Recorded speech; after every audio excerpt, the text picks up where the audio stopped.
as we start day 1 of the North Division Finals here at the Bren Zigiao Convention Center in San Fernando, Pampanga. Nakausap ko ang both team owners na si Senator Jinggoy Estrada at si Governor Delta Pineda and of course Coach Randy Alcantara. Sinabi nila sa akin kung ano ba ang mga dapat ingatan, ano mga dapat tandaan para sa series na to. Tara, tingnan natin. I'm with the man in charge of the San Juan Knights Empire, Senator Jinggoy Estrada. Sen, it was really a challenging journey, no, napag-usapan natin kanina, getting into the division finals, but you're very close to your goal of getting into the finals once again. Your thoughts, Sen? Yes, because we already had a chance to become a champion during the Dato Cup, and of course we want to become champions again. That is what motivates us to work harder. And that I think we have this determination, sincerity, and the hunger for a championship trophy again. Opo. Ano pong masasabi niyo sa boys niyo ngayon? Kila Nokum, kila Taiwan? Well, sabi ko kanina when I entered the dugout after our loss, sabi ko wala tayong dapat ikaya. Yeah. Okay? Wala kayong dapat ikaya. You put up a good fight despite the fact that they are really tall and hefty. Konting-konti lang. Konting-konti na lang. Medyo minalas ng bandang huli. Yes. Pero sabi ko, bawi tayo.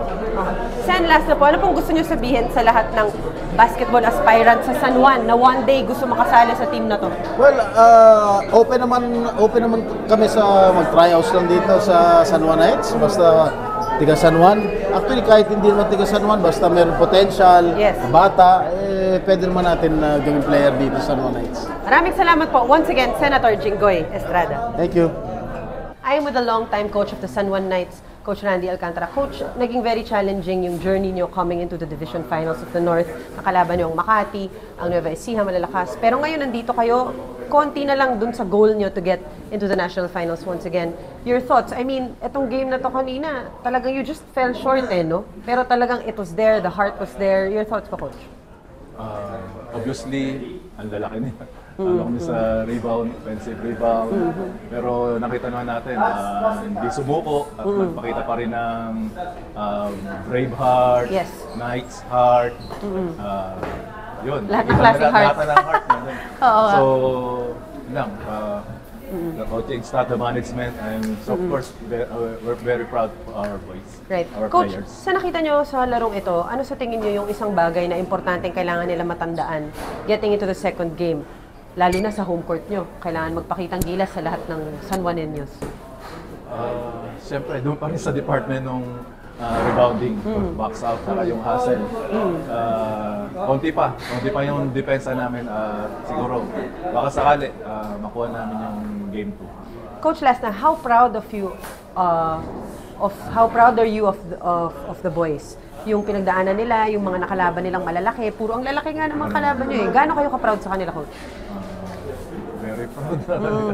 Kasi nakita mo naman talagang hanggat hindi natatapos, hindi nagbabaser, lumalaban pa rin sila. Yun nga, tinalo namin yung Makati, parang wala namin yun na Binigyan pa kami ulit ng Nueva Ecija.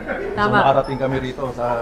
Maraming salamat at una talaga sa Panginoon at nandito kami sa pwesto na to. Sana tuloy-tuloy at walang healthy pa rin hanggang matapos yung series. Yun ang pinaka-importante, yung health. Lahat po ng nakalaban nyo, Coach, mula ng playoffs, walang hindi dikit. And I have to give that to you. Thank you very much, Coach Randy. Siyempre, sa mga players yun, suporta ng management, and of course yung mga coaches na nasa paligid ko. Yun yung mga nasa behind the camera, pero nandiyan yan. Marami mga bulong yan, siyempre. Very humble si Coach Randy. Maraming salamat, Coach. Thank you very much. Welcome. I'm with the man in charge of the Delta Camp, the superstars of the Pampanga Giant Lanterns, Governor Delta Pineda. Gov, grabe, halos lahat ng teams talagang pinaghandaan kayo. Nandito na tayo sa Division Finals ng North. Pero nakita natin sa laro kanina, hindi ganun kalaki yung naging talo ng San Juan. So makikita nyo pa rin yung puso nila sa laro. Ito ba yung isang bagay na dapat, or sa tingin yung kinakabahan ba kayo tungkol sa ganung bagay? In-expect ko yun. Kinakatakutan ko yung dating San Juan. Yung mga previous game nila from Makati to Nueva Ecija, yung determination nila. In-expect ko yun. Talagang Isa nga sabi ko sa kanila hindi pupuntahan San Juan dito para magpatalo. Yes. Yes, Pupuntahan San Juan dito para pahiyain tayo sa home court natin. And although hindi nila na-achieve yun today, yung game 2 po, doon naman sa kanilang home court. So, bukod sa puso, meron silang 6th man, Gov, yung fans nila. Pero nakita naman natin kanina, yung mga blocks, talagang clearly mas malaki kayo kesa sa kanila. What do you think is one thing na kailangang importanteng matandaan ng boys going against them sa game 2? We need to control their guards. Kasi magaling ang guards nila. We need to control them. So, design kami ng defense namin how to control them. And yung bigs namin, likewise, sila naman, yan din naman ang paghahandaan nila. Parang they're preparing for our big man. Prepare naman kami sa guards naman nila. Gov, alam ko medyo kahit na ilang games na lang yung division finals, medyo malayo pa, hindi nyo pa tinitignan yung national finals. But of course, a lot of people are rooting for the Pampanga Giant Lanterns. Naiisip nyo na po ba yun na yung kung paano yung magiging final? One game at a time, sabi ko. From the beginning na pumasok ng playoff, one game at a time lang muna. Ayokong bumulo. Kasi lalo na kami, pinaghahandaan kami ng mga kalaban. Tama, sobra, oo. Tapos pressure pa kami, especially on home court. Dahil ang daming ang taas ng expectation. Ang hirap ng dinadaanan ng mga teams. Sabi ko nga, binigyan ko lang 2 days break yan, pero till yesterday, hindi kami kumigil. Doon pa rin kami sa practice namin. Buti nga, bandang huli, nakakontrol kami ng konti sa guards. Right. At saka, Gov, usually, tinitingnan natin yung mga star players, sila Encho, sila Arwin, si Balti. Pero kanina, si JB Bayo, talagang gumawa. Nagpakita rin siya. Ano po masasabi niyo sa performance niya today? Yung bata na yun talagang, kung titignan mo naman, silent lang naman si Bayo, pero yung delivery of stat niya naman. Right. From first game of Caloocan, the second game. Although Arwin nag-step up din kanina. Yes. Crucial yung mga binitawan ni Arwin kanina. Even Neil Tolentino, yung depensa na pinakita niya kay Wamar. Bandang uli, siguro, medyo lumaban yung guards namin sa uli. Yes, nakontrol namin konti yung guards nila. Yeah. Gov, anong gusto mo sabihin huli na sa mga Kapampangan na tuluyang sumusuporta sa Pampanga Giant Lanterns? Sa mga lahat po ng Kapampangan, Tuesday ang next game po, San Juan na rin niya. So, may time po kayo at makakapagbigay po kayo ng suporta. Wala naman yung ticket doon. Baka pwede po kayo manood. And then, pag-pray niyo lang po ang mga bata na maging healthy pa rin hanggang matapos na second game. At sana po makuha na namin yung next game. Maraming salamat, Governor Delta Pineda. Gov, ano yung rosary mo patingin? Sigurado akong pagod na pagod to ngayong gabi. Baltazar. Balti, kwento mo sa akin yung mga nangyari kanina. Sabi ni Encho, medyo nag-aaway na daw kayo, nagkakainisan na kayo kasi talagang parang kumbaga ipit na kayo nung first half, ano? Kasi nga, down na kami. Nakita nyo naman nung first quarter, tambak kami. Tapos nung second quarter, penalty na kami. May tira sila sa labas, ilang beses na bola sa amin. Tira sila. Basta so, kinausap ko sila.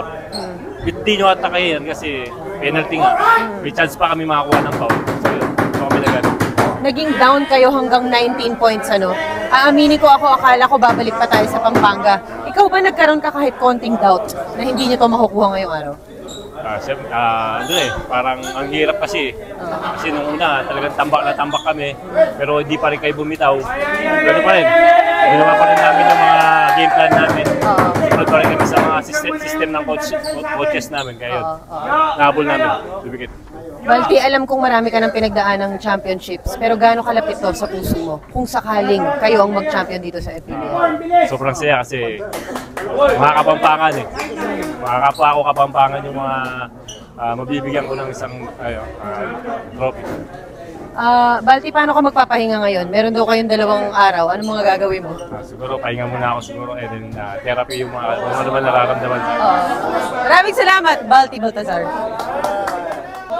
kasama ko ang nag-best player dito sa laban ng Pampanga and San Juan para sa North Division Championship na si Encho Serrano. Encho, nakwento mo nga sa akin kanina, medyo nagkakainisan na kayo ni Balti nung umpisa, no, nung first half.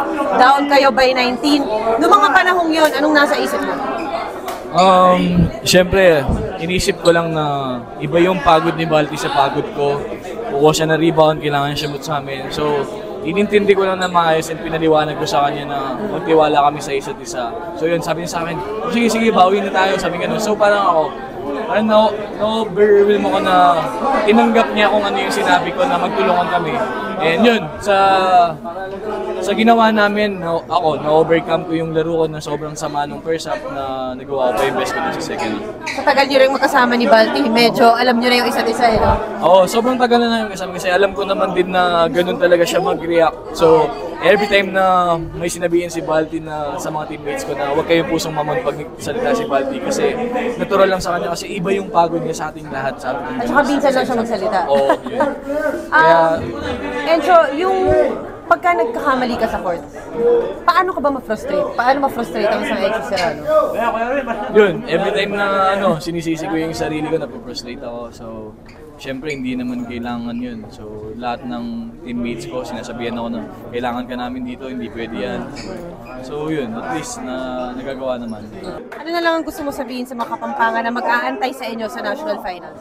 Yun, syempre expect nila na ibibigay namin yung best namin and nagpapasalamat kami ng marami sa kanila. Kundi dahil sa kanila wala kaming lakas. So yun, hindi pa rin namin naisip na hindi namin home court to. Yun nga sabi ni Coach Gob na para din namin home court kasi nakikita namin yung support ng mga Kapampangan.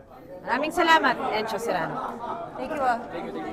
Natapos na nga po ang North Division Finals dito sa MPBL at nagwagi ang Pampanga Giant Lanterns dito sa loob ng home court ng San Juan. They were down by 19 points at nakabalik sila hanggang sa fourth quarter. At nakausap natin sila Governor Delta Pineda, si Encho Serrano, si Balti Balcazar sa kung ano nga ba ang pakiramdam na maging parte ng isang team na kagaya ng Pampanga Giant Lanterns. Maraming salamat po sa inyong pagnonood and don't forget to play it right.